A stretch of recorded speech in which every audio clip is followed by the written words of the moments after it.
Hello students, आप सभी का थिंकर्स 24x7 चैनल में स्वागत है। आज हमारी बायोलॉजी की सेकंड क्लास है। फर्स्ट क्लास में हम लोगों ने स्टार्ट किया था human disease chapter, human health and disease chapter. तो फर्स्ट क्लास में हम लोगों ने थोड़ा सा स्वास्थ्य के बारे में जाना था कि स्वस्थ व्यक्ति किसे कहते हैं, रोगी व्यक्ति किसे कहते हैं, और हमने कुछ जन्मजात रोगों के बारे में भी पढ़ा था और उपार्जित रोग के बारे में भी पढ़ा था। तो मैं आपको थोड़ा थोड़ा कुछ ओवरव्यू बता देती हूँ कि हमने स्वस्थ व्यक्ति और रोगी व्यक्ति किसे कहते हैं। ठीक है, अब क्या है कि जो जिस व्यक्ति ने नहीं पढ़ा होगा उस व्यक्ति के लिए तो क्या है कि रिवीजन हो जाएगा, मतलब नहीं पढ़ा होगा जिस व्यक्ति के लिए तो क्या है कि ओवरव्यू हो जाएगा, और जिसने नहीं पढ़ा है वैसे हमारे चैनल पे जाके फर्स्ट क्लास देख लें। ठीक है, तभी जब पहली क्लास देखोगे तभी आपको सेकंड क्लास समझ में आएगी। तो इसलिए जिन्होंने नहीं पढ़ा है उनके लिए मैं आपको यहाँ पे थोड़ा सा ओवरव्यू बता दूंगी, और जिन्होंने पढ़ लिया है वो उनके लिए रिवीजन हो जाएगा। और मैं बीच बीच में जो क्वेश्चन पूछूं वो जिन्होंने पढ़ लिया वो कमेंट में अपने आंसर्स बताएंगे। ठीक है, तो फिर स्टार्ट करते हैं चैप्टर। तो पहले हम कुछ ओवरव्यू कर लेते हैं। हमने फर्स्ट टाइम में पढ़ा था, क्या पढ़ा था कि स्वास्थ्य के बारे में बताया था। मैंने आपको किस बारे में बताया था? स्वास्थ्य। क्या बताया था? जो रोगी व्यक्ति जो शारीरिक रूप से, मानसिक रूप से या सामाजिक रूप से, तीनों तरीके से ठीक है, जो व्यक्ति क्या शारीरिक, मानसिक और सामाजिक, जो व्यक्ति सामाजिक, शारीरिक और मानसिक तीनों तरीके से ठीक है वो व्यक्ति क्या कहलाता है? स्वस्थ व्यक्ति कहलाता है। ठीक है, कौन कौन से? शारीरिक, मानसिक और सामाजिक।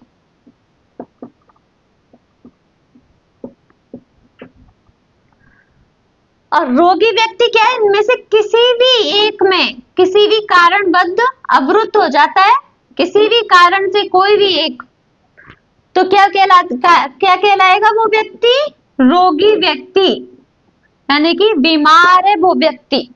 ठीक है, फिर हमने पढ़ा था इसके प्रकार। मैंने आपको इसके दो प्रकार बताए थे, जन्मजात रोग और एक उपार्जित रोग। ठीक है, जन्मजात रोग क्या है? जो बच्चे को उनके जन्म के समय माता पिता से प्राप्त होती है वो जन्मजात रोग कहलाते हैं। और एक वर्ड मैंने आपको बताया था फर्स्ट क्लास में और नोट भी करवाया था, स्टार मार्क भी लगवाया था। क्या करवाया था? Neonatal disease. जो क्वेश्चंस में आजकल क्या है, पेपर में डायरेक्ट क्वेश्चन पूछा जा रहा है कि नियोनेटल डिजीज क्या है।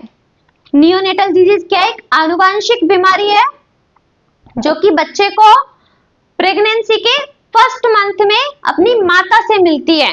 ठीक है, क्या मिलती है? प्रेगनेंसी के फर्स्ट मंथ में, फर्स्ट मंथ ऑफ प्रेगनेंसी जो डिजीज बच्चे को होती है वो कौन सी डिजीज है? Neonatal disease. ठीक है, तो अब हम पढ़ेंगे उपार्जित रोग। उपार्जित रोग जन्म के बाद बच्चे को होने वाली बीमारी उपार्जित रोग कहलाती है। जैसे चोट लगना, या फिर क्या है, खांसी जुकाम हो जाना, असंतुलित भोजन, पोषण की कमी, किसी भी कारणवश जो जन्म के बाद बीमारी होती है वो कौन सी बीमारी होती है? उपार्जित, यानी कि एक्वायर्ड डिजीज। तो आज हम एक्वायर्ड डिजीज के टाइप्स पढ़ेंगे। कौन कौन से टाइप्स होते हैं? एक तो संक्रामक रोग यानी कि कॉन्जेनाइटल डिजीज, या फिर इसे इंफेक्शियस डिजीज भी बोलते हैं। क्या बोलते हैं? कॉन्जेनाइटल डिजीज या इंफेक्शियस डिजीज। और एक होती है कौन सी? असंक्रामक रोग। ठीक है, आज हम पढ़ेंगे कौन सी डिजीज?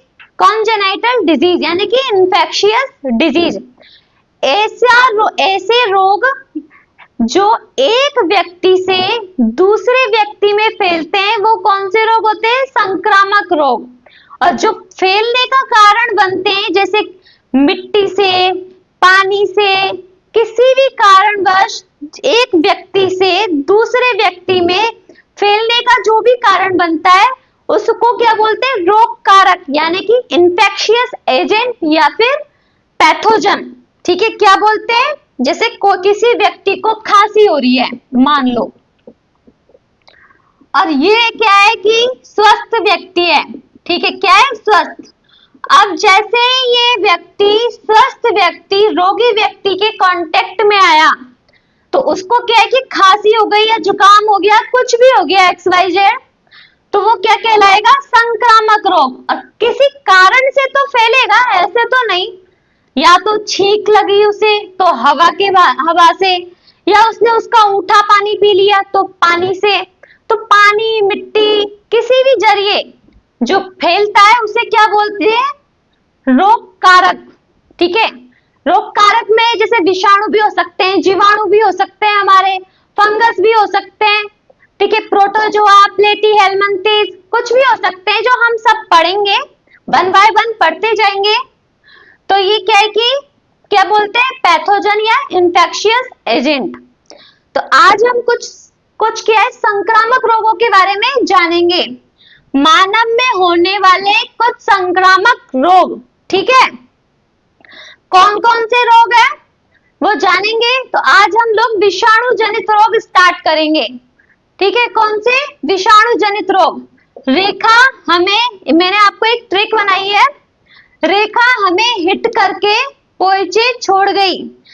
क्या होता है कि आजकल बच्चों के पास बहुत ज्यादा, मतलब पेपर में जाने के बाद क्या है कि भूल जाते हैं बच्चे क्या, मैं भी भूल ही जाती हूँ, ठीक है, जब पेपर देने जाते हैं तो भूल जाते हैं, बहुत सारा बर्डन आ जाता है कि ये बीमारी आ गई, ये फंगस बीमारी है या फिर विषाणु जनित है या फिर जीवाणु जनित है। तो इसके लिए हमने सीधी सरल लैंग्वेज में एक ट्रिक बना दी है मैंने, तो उससे आपको क्या है कि डायरेक्ट बस ट्रिक ही लगाना है, ठीक है। तो कौन सी ट्रिक है, रेखा हमें पोइचे छोड़ गई।